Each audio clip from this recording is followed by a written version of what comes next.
Good morning student. My self doctor Sushila Hansda. मैं आप लोगों को बीकॉम सेमेस्टर 6 का पेपर है, एक प्रिंसिपल ऑफ मार्केटिंग, उसका एक टॉपिक है मार्केट सेगमेंटेशन, उसके बारे में डिस्कस करने जा रही हूँ। मार्केट सेगमेंटेशन या बाजार विभक्तिकरण। बाजार को कई, जैसे इसके नाम से पता चल रहा है कि मार्केट को कई खंड में या कई पार्ट में बांटना को हम लोग बाजार विभक्तिकरण या मार्केट सेगमेंटेशन बोलते हैं। ठीक है, मार्केट सेगमेंटेशन को हम लोग इस तरह से भी इसको डिफाइन कर सकते हैं कि market segmentation is the process of identifying distinct groups and or subgroups of customer in the market who have distinct need, characteristics, preference or behaviors and require separate product and services offering and corresponding marketing mix। अर्थात बाजार को उपभोक्ताओं के गुण, उनकी आय, वर्ग, उम्र, लिंग तथा अन्य के द्वारा बांटना तथा उनके आधार पर वस्तु का उत्पादन कर उन तक पहुंचाना तथा विपणन रणनीति बनाना मार्केट सेगमेंटेशन कहलाता है। कहने का अर्थ है कि बाजार को, अपने वस्तु के बाजार को उपभोक्ताओं के विभिन्न गुणों के आधार पे, विभिन्न व्यवहार के आधार पे, आय, उम्र, लिंग, जाति के आधार पे कई टुकड़ों में बांटना, कई पार्ट्स में बांटना, जिसके बाद आप उस ग्रुप के आधार पर ही वस्तु को उत्पादन करोगे और उसको जो भी मार्केटिंग पॉलिसी है वो अपनाओगे। तो इस तरह से वस्तु को उपभोक्ताओं के आधार पर कई हिस्सों में बांटना मार्केट सेगमेंट कहलाता है या बाजार विभक्तिकरण कहलाता है।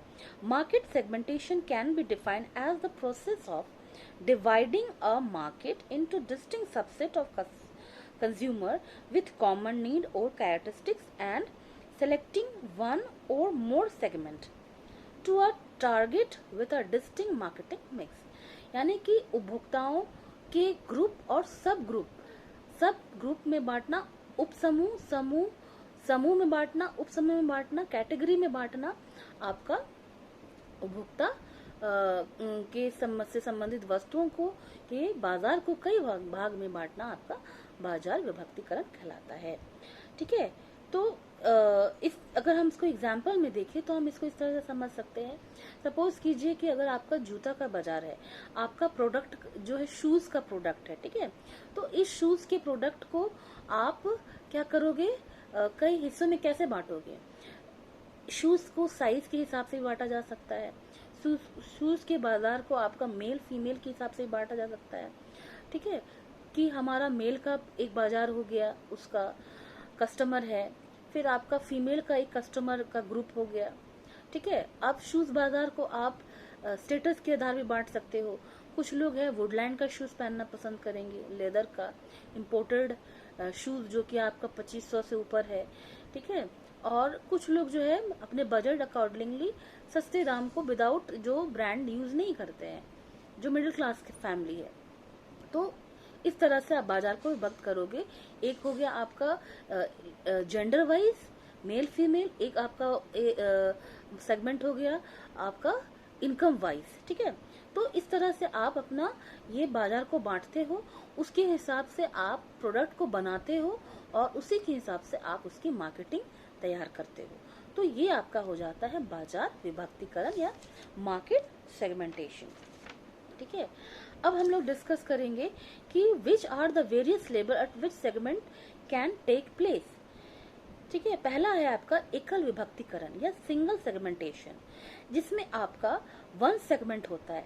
मतलब इस तरह के प्रोडक्ट, कुछ ऐसे भी प्रोडक्ट होते हैं जिसका सिर्फ एक ही ग्रुप होता है, लाइक आपका सॉल्ट, ठीक है, शुगर, इसका आपका सेगमेंट नहीं होता है। लेकिन अभी भी आप देखोगे कि शुगर का भी कई सेगमेंट हो गया है। जैसे पहले आजकल आपका लो बीपी का एक शुगर सॉल्ट आता है, शुगर भी वैसे आपका शुगर फ्री शुगर आता है।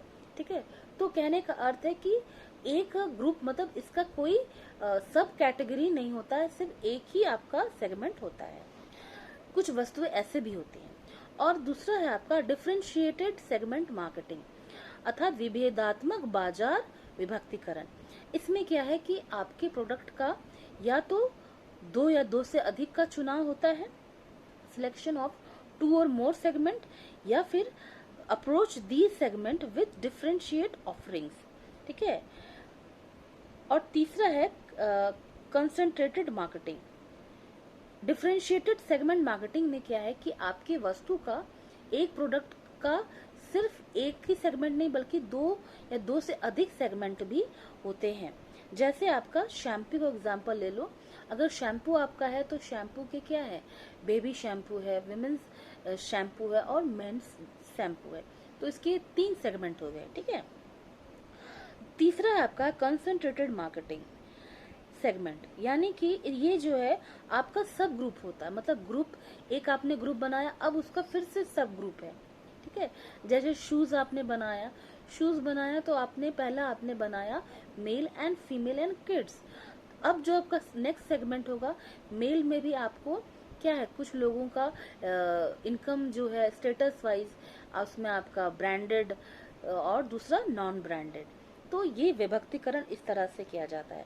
और कंसंट्रेटेड मार्केटिंग में ग्रुप के साथ सब ग्रुप होता है और पर्टिकुलर ग्रुप को ही लेके आगे बढ़ा जाता है, ठीक है। अब हम लोग देखते हैं कि what are the basis of segmenting consumer market. वे कौन कौन से आधार है जिसके द्वारा हम लोग बाजार का विभक्तिकरण करते हैं, या बाजार को, वस्तु के बाजार को कई टुकड़ों में या कई सेगमेंट में बांटते हैं। जिसमें पहला है आपका डेमोग्राफिक वेरिएबल, जनसांख्यिक चर। इसका अर्थ है कि उपभोक्ता की आय, आयु, एडुकेशन शिक्षा, पेशा, family size, social class, religion, culture, सब कल्चर इसमें आते हैं। डेमोग्राफिक वेरिएबल्स में वे सभी तत्व आते हैं जो कि उपभोक्ता से संबंधित होते हैं, ठीक है। उपभोक्ता की आय, लिंग, उसकी शैक्षणिक योग्यता, उसका पेशा क्या है, साइज, फैमिली साइज क्या है, और सोशल क्लास, रिलीजन, कल्चर, सब कल्चर, ये आपके जनसांख्यिक वेरिएबल्स है, ठीक है। जैसे एडुकेशन से रिलेटेड अगर आप जाओ तो उसमें आपके उपभोक्ता का जो शिक्षा का जो स्तर है वो भी आपका एक बाजार हो जाता है। देखोगे आप कि जो शिक्षित लोग हैं, पढ़े लिखे लोग हैं, वो अधिकतर ब्रांडेड चीजों को ज्यादा खर्च कर, मतलब ब्रांडेड चीज को, या फिर जो एडुकेटेड पर्सन है वो कोई भी प्रोडक्ट खरीदने से पहले उसका साइड इफेक्ट के बारे सोचते हैं कि हेल्थ इश्यूज, उसको अगर हम इस तरह के ऑयल को यूज करेंगे तो वो हमारे हेल्थ पे कैसे इफेक्ट करेगा, या उसमें कितना कोलेस्ट्रॉल है, या फिर लो कोलेस्ट्रॉल है, या फिर वो हमारा बीपी को तो नहीं इफेक्ट करेगा, या फिर हमारा, यानी कि एडुकेटेड लोगों का एक अलग मार्केट हो गया है कि एडुकेटेड लोग जो है कोई भी चीज को जब खरीदते हैं तो बकायदा उसके ऊपर रिसर्च करके रखते हैं। कोई भी पैकेट उठाएंगे तो पढ़ते हैं पहले कि हाँ ये जो है आपका, इसमें लो कोलेस्ट्रॉल है या नहीं। कोई भी ऑयल, अगर रिफाइंड ऑयल खरीद रहे, लेकिन एक ग्रुप ऐसा भी है जो कि अनएडुकेटेड पर्सन, एक लोगों का ग्रुप है जो लोग क्या करते हैं कि प्रोडक्ट की ज्यादा क्वालिटी को नहीं बट उनके प्राइस को वो देखते हैं, ठीक है। तो ये 2 ग्रुप बन जाता है। तो इस तरह से शिक्षा के द्वारा 2 वर्ग में बट गया कि एक ग्रुप हो गया आपका एडुकेटेड लोगों, एक अनएडुकेटेड लोगों का।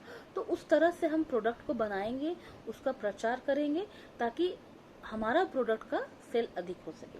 तो इस तरह से हम लोग प्रोडक्ट को कई भाग में, प्रोडक्ट के मार्केट को कई भाग में बांटते हैं, ठीक है। अगर कल्चर की बात करें तो कल्चर के द्वारा भी हम लोग उसको, प्रोडक्ट को कई भागों में बांट सकते हैं।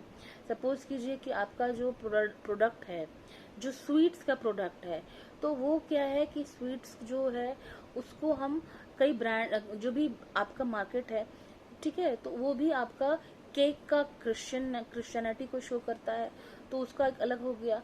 चॉकलेट क्रिश्चियनिटी के लिए शो करता है। फिर आपका जो हिंदूज हैं उनके लिए क्या है, जो रसगुल्ला है या फिर लड्डू है, तो उनका एक ये ग्रुप हो गया। मुस्लिम्स के लिए सेवैयां हैं। तो ये 3 तरह के कल्चर के 3 तरह के अलग हमारे फूड मार्केट हो जाते हैं। अकॉर्डिंग टू कल्चर, ठीक है। अब हम लोग जो दूसरा है जियोग्राफिक, भौगोलिक कारण। भौगोलिक कारण की वजह से भी हम लोग मार्केट को कई सेगमेंट में बांटते हैं। जैसे आपका जो स्टेट का है, आपका क्लाइमेट है, भौगोलिक कारण में क्या आ जाएगा, क्लाइमेट। क्लाइमेट भी आपका क्लाइमेट भी आपका प्रोडक्ट मार्केट को सेगमेंट बनाता है।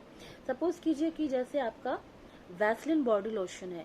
वैसलिन बॉडी लोशन कहाँ यूज होता है, विंटर एरिया में, ना कि आपका समर एरिया में, ठीक है। तो उस तरह से हम लोग क्लाइमेट के द्वारा हम लोग बाजार का विभक्तिकरण किए। तीसरा है behaviour variables. It include consumer awareness, purchase situation, buying frequency, loyalty, status, usage, rates, shopping orientation. मतलब उपभोक्ता किस परिस्थिति में व्यवहार करता है, बिहेव करता है, उसका बाइंग बिहेवियर कैसा है, ये भी वस्तु को क्या करता है, वस्तु के बाजार को कई भागों में बांटता है। सपोज कीजिए जिसमें आपका हो गया परचेज सिचुएशन, कोई भी उपभोक्ता किस वजह से वस्तु को खरीद रहा है, ये भी आपका एक मार्केट सेगमेंट को क्रिएट करता है। सपोज कीजिए कि आपका जो अभी कोरोना वायरस के चलते जो अभी सबसे ज्यादा जो सैनिटाइजर का यूज हो रहा है, ठीक है, जो क्लीनिंग प्रोडक्ट है उनका यूज हो रहा है, तो परचेज सिचुएशन जो हो गया उसकी वजह से एक अलग सेगमेंट बन गया, यानी कि एक अलग बाजार बन गया उसको खरीदने के लिए। तो कंज्यूमर अवेयरनेस, उपभोक्ता का जो अवेयरनेस लेवल है कि वो भी बाजार को कई भागों में बांटता है। जैसे इसमें अगर कुछ उपभोक्ता जागरूक होते हैं, कुछ आयुर्वेद के लिए प्रेफर करते हैं, कुछ लोग जो है हेल्थ इश्यू को ध्यान में रखते हुए उसको अवेयर होने के बाद भी वो लोग उसको यूज नहीं करते।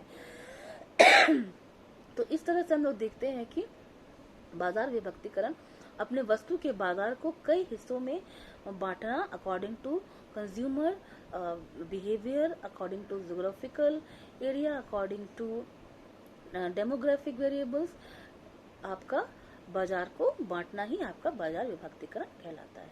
Thank you.